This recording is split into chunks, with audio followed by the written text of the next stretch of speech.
Hello, hello. I want to know, do you ever start a project with vigor and zeal and then lose your drive to finish? That's what we're talking about today on this episode, how to keep momentum going to finish your projects. If you haven't been here yet, I'm Dr. Amanda, the host of Max Potential Money. If you're a coach or an entrepreneur, this is your place to get weekly tips and tricks on money, mindset, marketing, and manifestation to help you make way more money in your business. Oh yeah. This question is awesome because it comes from a fan. Jury, shout out to you. If you haven't seen his YouTube channel, it's the Wade Market channel on YouTube, WEIDE Market.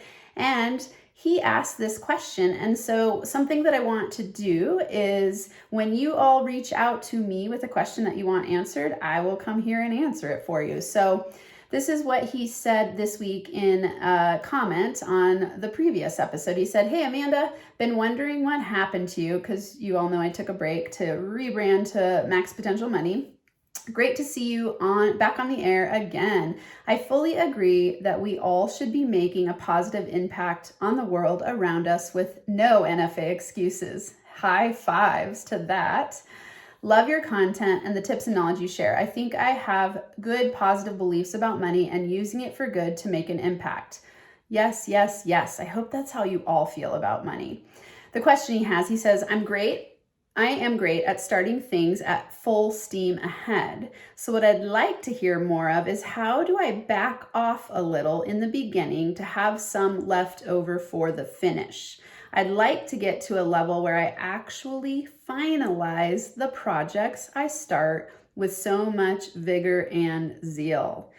I don't know about you, but I hear this from people all the time. I lose my momentum. I burn out. I feel like I don't know how to continue. I get stuck with shiny object syndrome. I procrastinate. I see so many people starting projects and they're not able to finish. So I want to bring some answers to you, jury, and to also anyone else who's listening who struggles with this. I've already talked to a few people about this week and asked them like, hey, is this an issue for you? And they're like, absolutely yes. And in all the people I've gotten to work with, I definitely see this happening. And it's happened to me in the past too, for this first reason that I'm going to tell you. So when we don't finish a project, it's actually a symptom of these three things. And this first one is something I used to struggle with, which is misaligned values. That was the struggle for me. Fear also came up, and or a lack of a clear plan. So if you notice yourself losing momentum, losing steam, losing your vigor and zeal, so you start something with like all this excitement and all this, you're just like, yes, yes, yes, I'm taking it on, I'm doing it. And then you notice over time that there's this downward spiral and you're procrastinating, hesitating, avoiding, not doing it, or never even finishing. Then it might be these three things. So misaligned values, fear, or a lack of a clear plan. Let's break these down.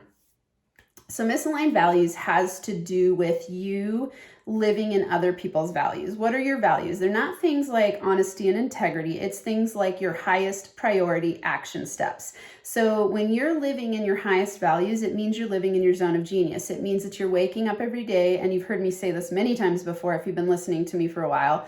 It's you waking up inspired, on fire, alive, ready to do your thing because you're so in your zone of genius, doing the things that really inspire you, that you don't procrastinate, you don't hesitate, you don't get distracted with shiny object syndrome. You're clear, you're decisive. And that is something that I think we all need to be on the quest to do, is live within our highest value system. You'll notice that you're not doing this if you lose steam. You'll notice that you're not living in your zone of genius if you feel tired or kind of resentful or frustrated or stuck, or you are what I say, shoulding yourself. So you're shoulding yourself, meaning you might have heard that this is something you should be doing by outside sources, people that you admire, they're like, oh, they're getting there so fast in their business, I want to be there too. So you take on the things that they're doing, even though they're not really aligned with what you love to do the most. The greatest momentum and magnetism happens when we're living fully in our aligned value system, which is your zone of genius. So remember that. If you're feeling like, Maybe I need to assess whether or not I'm doing the things I really want to do because you're not finishing projects. Start to reflect on that. Get to know yourself and think like, am I doing this for someone else? Am I truly doing this for me? Am I truly doing things that are aligned for me? You want to ask yourself those questions. Number 2, fear. Okay, I think of fear as future expectations of awful results. Fear is a future projection of something that has not yet happened, and we're basically creating it to happen by thinking about it a lot, because remember, what we focus on expands. So if you're focused on all the things you're afraid of, you create that reality and you hesitate moving forward because you have projected all these ideas about what could happen that could go wrong. So future expectations of awful results. This leads to doubt, uncertainty, and you not wanting to finish projects. So you want to be thinking, okay, if when I start a project and I step into it and I've got all this excitement in the beginning, and then what could happen is that self-doubt moves in, imposter syndrome moves in, fear, worry, people start questioning what you're doing. You start questioning yourself for what you're doing. So that inner critic voice starts to get really loud. It's going to cause you to hesitate and procrastinate and potentially get distracted by something else, shiny object syndrome, and then you're gonna not finish the project. So that could be another reason that you're not finishing. I don't know all of your information, jury, but I'm hoping this is resonating with people who are listening, because these are very common things that come up with not finishing projects. So if you're in that space of fear, what really can alleviate that is the next one, which is a plan. Okay, so it might be that it's in your highest values, but that your imposter syndrome or your inner critic or your self-doubt starts to step in, and then you hesitate. And what that really could look like is making a plan. So if you have a lack of a clear plan, we will often hesitate and procrastinate because we don't really know what we're doing. And if you're failing to plan, you're planning to fail. I think it was Benjamin Franklin that said that. Such a great quote, and it's very true. Think about the things that you follow through on and that are really easy to accomplish. It's because you have a clear plan, or because you know how to do it so easily that you don't even need a plan. When we're taking on something new and exciting, which is what I'm hearing you say in this question, is that like you start a new project, so it's something new that you're doing, which means you're going to need an even better plan. A lot of people take on projects and they don't even write a plan out at all. They feel that sense of like, oh, I'm ready to go. I'm ready to start this. So they step in, but then they lose the momentum because they haven't created any sort of plan of action.